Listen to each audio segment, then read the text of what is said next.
Afonso Romano de Santana é um intelectual com um olhar apurado sobre a natureza humana. Tempo de Delicadeza, seu mais recente livro, revela a sensibilidade de um cronista experiente, impregnado de poesia, que trabalha a palavra desde a juventude. Seus textos nos conduzem para uma reflexão madura sobre a necessidade de mais delicadeza no cotidiano e no mundo. Assista agora o Sempre um Papo com Afonso Romano de Santana.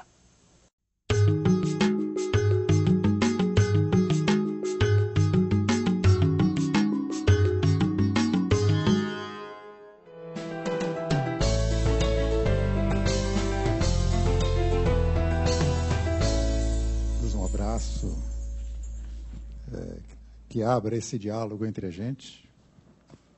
E é sempre um prazer estar neste programa, Sempre um Papo, que já tem uma tradição. São 21 anos, na verdade. Haja papo, né? Eu estava pensando, quando vinha para cá,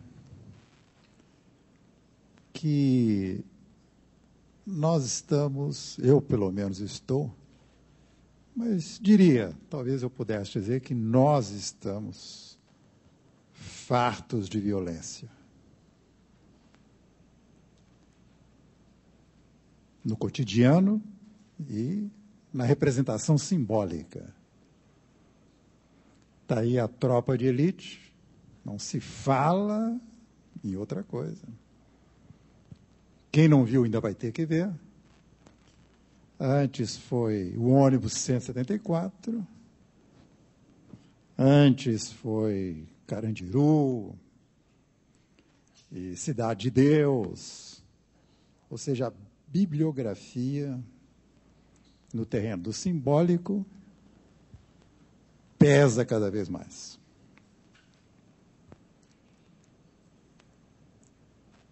Eu estou farto de violência, eu pessoalmente. Eu não sei se vocês estão gostando, estão se refestelando, estão se divertindo. É possível que alguém esteja gostando disso. Por isso eu acho que é tempo de delicadeza. É tempo de delicadeza. E na minha trajetória pessoal, isso se justifica até por uma outra razão. Há uns 5 anos atrás, eu havia publicado uma crônica chamada Nós os que Matamos Tim Lopes. E um editor ficou tão tocado pela crônica que me pediu para reunir num livro todos os textos sobre violência que eu tinha escrito.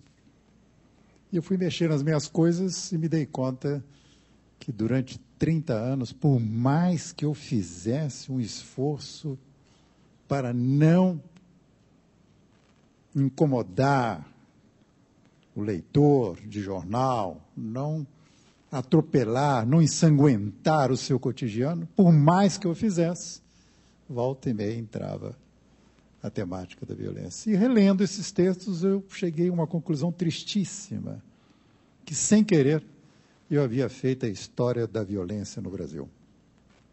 Todos os bandidos, tudo que aconteceu nesses últimos 30 anos, está, de alguma maneira, involuntária, relatado nessas crônicas. Daí eu tenho escrito até um texto que se chamava A História de um País é também a história de seus bandidos. Dizendo muito claramente que, para se estudar um país, não basta você estudar os grandes generais, os grandes artistas, os grandes políticos. Às vezes vai ser na biografia dos bandidos, no trauma, né, na tragédia, no drama, que nós vamos nos entender muito mais. Então eu publiquei esse livro, que exauriu mais uma vez essa temática dentro de mim. Daí a urgência de escrever um outro livro, onde eu selecionei só textos relacionados com uma certa delicadeza do cotidiano. Claro que a delicadeza e a violência acabam indo juntas. Quando a crônica que dá título ao livro, que é Tempo de Delicadeza, foi publicada há mais ou menos uns 12, 14 anos atrás, uma leitora no Rio de Janeiro me disse, eu li, me senti tão bem, eu saí para ir andar no Jardim Botânico, respirando, tranquila, com o jornal debaixo do braço. Mas quando eu saí, voltei, entrei no carro, eu entrei numa contramão, sem querer, um guarda me parou e começou a me achacar, querendo dinheiro, etc. Então eu saí daquele clima que eu estava tão incrível, e eu peguei o jornal e batia com o jornal nele, o senhor tem que ler isso aqui, etc. Um certo precipício, uma certa diferença entre o real e o fato escrito. E se vocês me permitissem, eu poderia até fazer uma leitura desse primeiro texto, que diz, de alguma maneira, certas coisas que estão permeando o nosso pensamento.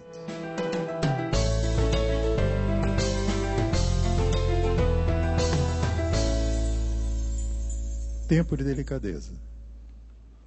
Sei que as pessoas estão pulando na jugular uma das outras. Sei que viver está cada vez mais dificultoso. Mas talvez por isso mesmo, ou talvez devido a esse tempo azulzinho, a esse outubro dentro e fora de mim, o fato é que a delicadeza começou a se infiltrar, digamos, delicadamente nessa crônica, varando os tiroteios, os sequestros, as palavras ásperas e os gestos grosseiros que ocorrem nas esquinas da televisão e do cinema com a vida. Talvez devesse lançar um manifesto pela delicadeza. Drummond dizia, sejamos pornográficos, docemente pornográficos. Parece que aceitaram exageradamente o seu convite e a coisa acabou em grosseiramente pornográficos. Por isso, é necessário reverter poeticamente a situação e, com Vinícius de Moraes, ou Rubem Braga, dizer em tom de elegia ipanemense, meus amigos, meus irmãos, sejamos delicados, urgentemente delicados, com a delicadeza de São Francisco, se pudermos, com a delicadeza rija de Gandhi, se quisermos. Já a delicadeza guerrilheira de Guevara era, convenhamos, discutível. Mas mesmo ele, que andou fuzilando pessoas por aí, também andou dizendo endurecer sem jamais perder a ternura. É essa a contradição do ser humano. Vejam o nosso sedutor e exemplar Vinícius, que há uns 20 e tantos anos nos deixou delicadamente. Era um profissional da delicadeza. Naquela sua pungente elegia ao primeiro amigo, ele dizia, mato por delicadeza, faço chorar delicadamente e me deleito. Inventei o carinho dos pés. Minha alma, áspera de menino da ilha, pousa com delicadeza sobre o corpo da adúltera. Na verdade, sou um homem de muitas mulheres e com todas delicado e atento. Se me entediam, abandono-as delicadamente, desprendendo-me delas com uma doçura de água. Se as quero, sou delicadíssimo. Em mim, despreende esse fluido que as envolve de maneira irremissível. Sou um meigo energúmeno. Até hoje só bati numa mulher, mas com singular delicadeza. Não sou bom, nem mau, sou delicado. Preciso ser delicado, porque dentro de mim mora um ser feroz e fraticida como um lobo. Está aí. Porque somos ferozes, precisamos ser delicados. Os que não puderem ser puramente delicados, que os sejam ferozmente delicados. Houve um tempo em que se era delicado. Rimbaud, aos 17 anos, já tinha feito a sua obra poética, e é ele quem disse um dia: por delicadeza eu perdi minha vida. Intrigante isso. Há pessoas que perdem um lugar na fila por delicadeza. Outras, até o emprego. As que perdem o amor por amorosa delicadeza. Sim, há casos de pessoas que até perderam a vida por pura delicadeza. Não é certamente o caso de Rimbaud, que se meteu em crimes e contrabandos na África. O que ele perdeu foi a poesia. E isso é igualmente grave.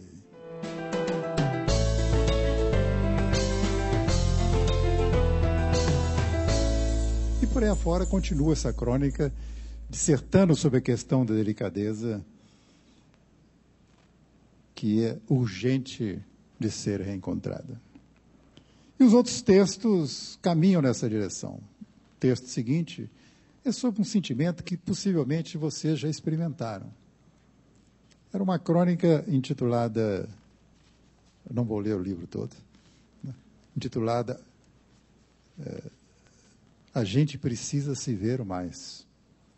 Volta e mente vai jantar na casa de uns amigos, de um casal, e na hora de despedir, ou enquanto estamos comendo, de repente alguém fala essa frase: a gente precisa se ver mais.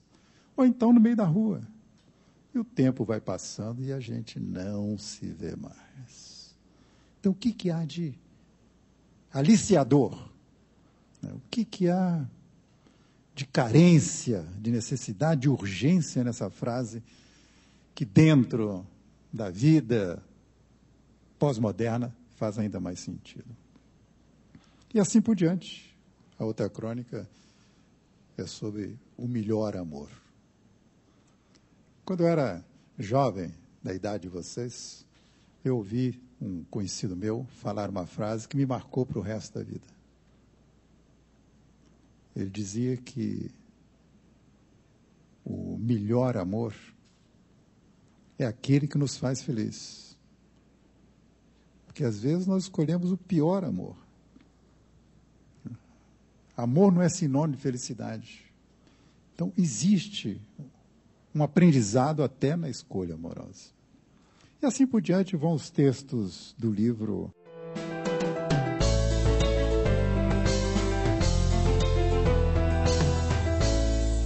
Quem tem cachorro em casa aqui? Levanta os braços. As pessoas que têm cachorro em casa entendem muito melhor os seus vizinhos, seus parentes, o governo.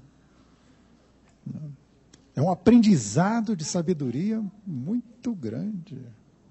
Quem não tem cachorro pode começar a ter imediatamente como prolegômeno, introdução ao conhecimento da pós-modernidade. Não. Eu tenho até vários poemas sobre cão, né?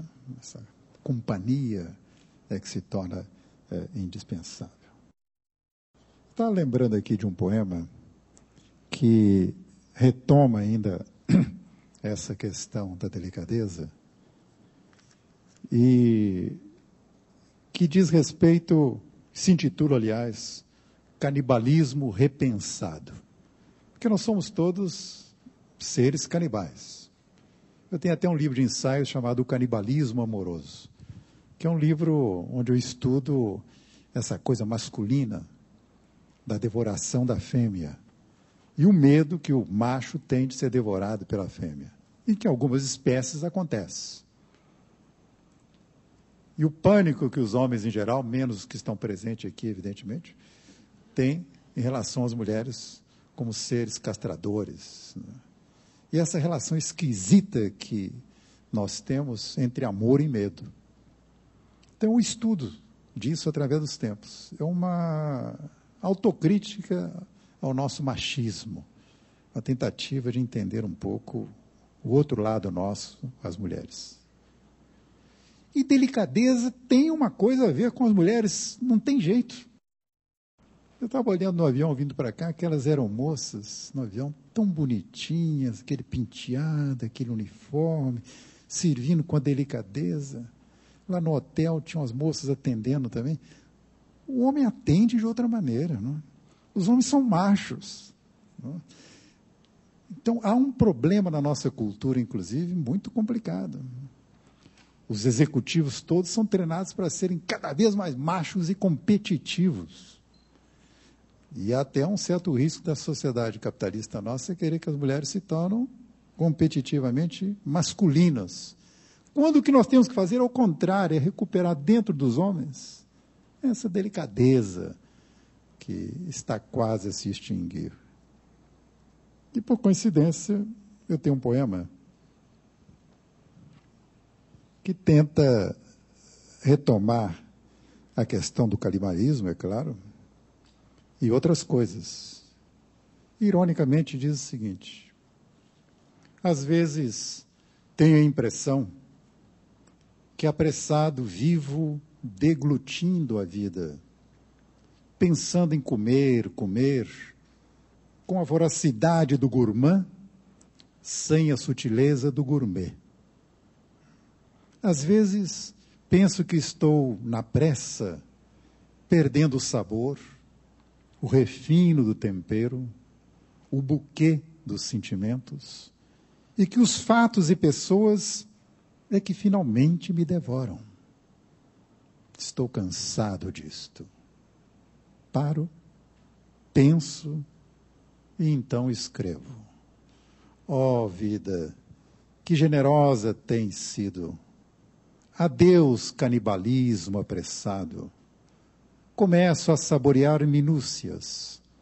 Quero mais delicadezas. Na minha cama, na minha mesa.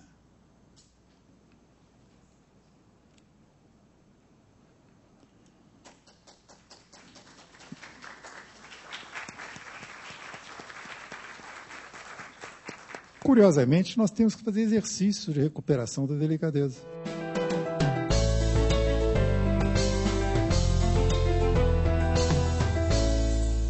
Há uns 3 ou 4 anos atrás, eu estava dando um curso de criação literária na Espanha e propus para os jovens escritores ali, e havia compositores de música, havia jornalistas, escritores, romancistas, etc., eu propus a eles que começássemos a fazer um exercício de sensibilização poética. Eu nunca tinha pensado nisso. De repente, no meio da aula, como acontece às vezes com os professores, você fala uma coisa assim, uma verdadeira descoberta para você mesmo. Exercício de sensibilização poética. Que tem a ver com isso da delicadeza. Ou seja, a poesia está aí disseminada no cotidiano e as pessoas estão cegas, estão mudas, estão surdas para ela. Nos embruteceram em relação a isso que aflora nas coisas mais diversas. Então eu dizia para esses alunos, vocês vão fazer o seguinte, vocês vão sair daqui, vocês vão para casa e voltem amanhã tendo anotado uma série de percepções poéticas que estão espalhadas no cotidiano. Uma conversa no ponto de ônibus, uma notícia em jornal, onde, de repente, nessa notícia se infiltra uma determinada poesia. Um anúncio na rua ou em algum lugar. Enfim, abram os ouvidos e os olhos. E a minha surpresa foi incrível. No dia seguinte, realmente houve uma colheita, uma coleta de poesia esparramada dentro da vida das pessoas. Por isso já dizia a Bíblia, quem tem ouvidos, ouça, né, quem tem olhos, veja.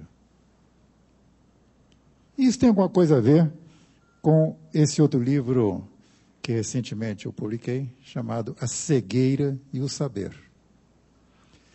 São textos que foram publicados primeiro em jornal e que, na medida que iam sendo escritos, iam provocando dentro de mim a necessidade de articular um pouco mais certos temas.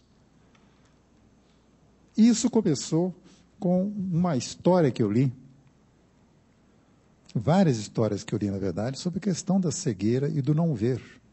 Isso é importantíssimo, que nós estamos numa sociedade que se quer e pretende ser da cultura da visualidade. Pois bem, incrível paradoxo. Na cultura da visualidade, nunca as pessoas estiveram tão cegas. Como se tivesse ocorrido uma superabundância de ver, uma quantidade de informação que as pessoas não conseguem ver, discriminar, entender, ler o mundo.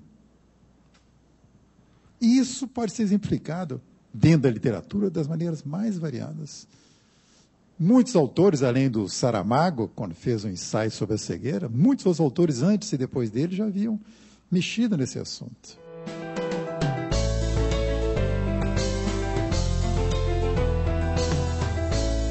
A famosa história do Rei Nu, do Andersen, que não é do Andersen, é do folclore, e ele apenas articulou nas suas palavras essa história, que existe no folclore português, existe em vários folclores, é a história do ver e do não ver. Um rei soube que no reino próximo havia 2 alfaiates fantásticos, que faziam uma roupa, que ninguém tinha visto uma roupa tão fascinante quanto aquela. E mandou chamar os 2 alfaiates, e encomendou alfaiates para fazerem para ele uma roupa. Os alfaiates foram, tirar as medidas, se prometeram entregar a roupa daí a um tempo. E não entregavam a roupa. Aí o rei mandou um emissário no ateliê dos alfaiates para ver como é que estava a roupa. E o emissário chegou e olhou o manequim e tudo e não viu roupa nenhuma. Mas os alfaiates começaram a descrever a roupa para ele. E ele começou a ficar preocupado porque dizia no reino que só as pessoas inteligentes eram capazes de ver aquela roupa. Então ele era inteligente, não queria passar por burro, voltou para o reino e disse para o rei que a roupa era fantástica, era incrível. Descreveu a mesma coisa, usou todas as palavras dos alfaiates para escrever para o rei. Passou mais um tempo, a roupa não chegava, o rei mandou um outro emissário mais graduado, que foi lá e também não viu roupa nenhuma. Mas o funcionário anterior tinha visto a roupa, e os alfaiates continuavam dizendo que tinha uma roupa. Ele se convenceu que havia uma roupa e voltou para o rei e disse que a roupa era inacreditável, que ele nunca tinha visto uma roupa tão fabulosa. Até que o rei marcou o dia de vestir a roupa. A corte reunida, e os alfaiates levaram a roupa para o rei, e o rei não viu roupa nenhuma, mas como o funcionário primeiro tinha visto, o funcionário segundo tinha visto a roupa, e o rei resolveu ver a roupa, e vestiu a roupa. E saiu caminhando com ela, a corte toda olhando. E a corte toda aplaudindo o rei. Essa roupa verbal. Até que o menino que não tinha nenhuma cumplicidade com o fato, olhou e disse, o rei está nu. Aí todo mundo, o rei está nu, olha, o rei está nu. Aí o rei ouviu aqueles murmúrios, e segundo a história do Andersen, ele continuou caminhando com a roupa que ninguém via e entrou numa carruagem invisível e desapareceu. Há outras versões, mas isso explica muito sobre a arte do nosso tempo. Explica muito sobre certas coisas que nos querem impingir, que são discursos verbais. Não existem na realidade. Na medida em que você desmonta a estrutura verbal desse discurso, você desfaz isso.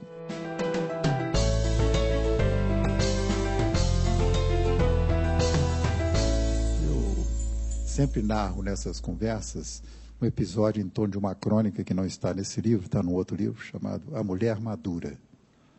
Que era uma crônica escrita há 20 e tantos anos atrás, descrevendo a mulher madura, que é um tipo de mulher que sempre me fascinou. É uma mulher que já passou pelas experiências fundamentais da vida e está pronta para viver certas coisas e não aparece o parceiro nem a oportunidade para isso. Então, fiz essa crônica. E aí começaram a surgir reações de leitores fantásticas, né?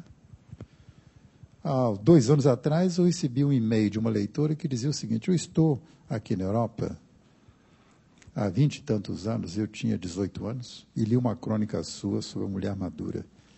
E nessa crônica você dizia que a mulher madura estava pronta, enfim, para ir à Grécia. A mulher madura merecia sentar-se numa praça em Siena às 4 horas da tarde e contemplar as andorinhas, etc. E eu vim para a Europa. Tinha 18, 19 anos, foi para a Europa. Estava lá há 20 anos. Né? Felizmente se deu bem, trabalha lá em grandes iates, né? No Mediterrâneo, etc. E na mesma ocasião, fui a uma festa e uma amiga minha de 84 anos me tirou para dançar e tirando, dançando, de repente ela me disse no ouvido assim: queria te fazer uma confissão.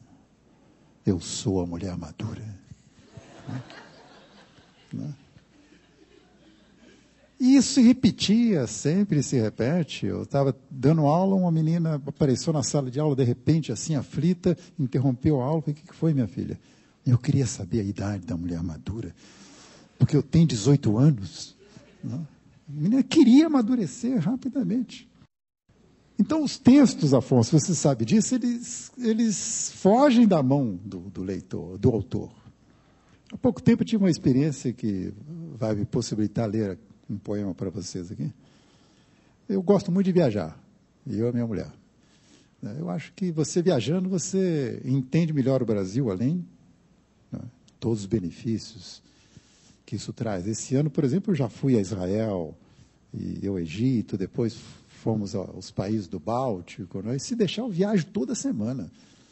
E eu tinha ido há algum tempo atrás no Marrocos, estava ainda aquele eflúvio de Marrocos, e uma amiga minha, que é a Ivone Bezerra de Mello, que é uma milionária, que cuida daqueles meninos favelados na frente da Candelária, lá no Rio, aquele problema todo, vocês se lembram, né? Pessoa muito dedicada. Ela também foi ao Marrocos e numa festa ela me disse: olha, eu vim do Marrocos e tive uma experiência incrível. E ela contou isso perto do marido dela. É que eu estava no hotel, um hotel daqueles muito chiques, e aí eu fui fazer uma massagem. E cheguei lá para fazer a massagem, o massagista era um anão. Não tem nada demais. Só que tem que o anão fez uma massagem nela, que mudou a vida dela. E ela me descrevia aquela massagem, perto do marido. Eu achei que aquele era um poema que ela estava me dando de presente, bastava eu organizar aquilo um pouco. E eu fiz um poema, que aqui em São Paulo, o Salomão Schwartzman já leu dezenas de vezes no programa dele, de manhã. Né? E o poema também já fugiu das minhas mãos. Outro dia eu recebi um e-mail de uma leitora me dizendo: estou aqui no Marrocos e gostaria de saber em que hotel que está esse anão. Já fui a todos os hotéis, né? Queria saber se o senhor estava brincando ou se era verdade. E esse poema diz o seguinte: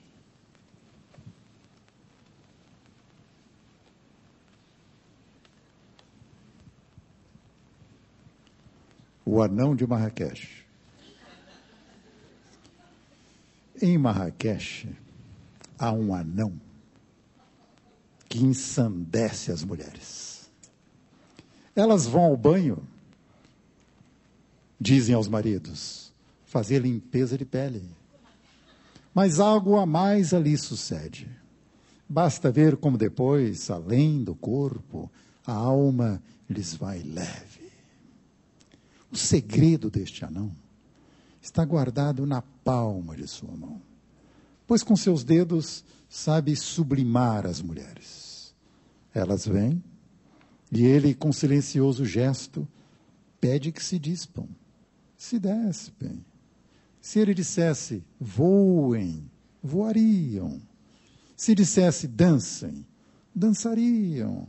Se dissesse, amem-me, o seu mínimo corpo amariam. Mas pede apenas que larguem suas vestes e se deitem à espera que suas pequenas mãos se agigantem e abram portas, janelas, desvãos, abismos na vertigem da viagem dentro da própria pele. Quando se despem, despedem-se dos maridos e já não mais carecem de amantes. É como se Penélope, convertida em Ulisses, nas mãos do anão, a Odisseia sentisse. Ninguém sabe exatamente o que suas mãos operam. Começa pelos pés e algo vem subindo, devagar ao leve toque que não toca, que roça, mas não fere, que solicita e impera, e vai em círculos, como se o bem e o mal se transcendessem numa espiral de delícias. Os maridos e parceiros ficam no hall do hotel, bebendo uísque, nas quadras, jogando tênis, e nunca saberão o que ocorreu ao leve toque daquelas pequenas, potentes, suaves mãos. Fim da massagem, nome conveniente à transfigurante viagem. As mulheres reaparecem translúcidas, caminhando a 1 centímetro do chão. E rompem inalcançáveis, como se tivessem tido uma visão. Aos maridos, não adianta qualquer explicação. Há na pele da alma delas algo de que jamais se esquecem. O irrepetível toque dos dedos e das mãos do anão de Marrakech.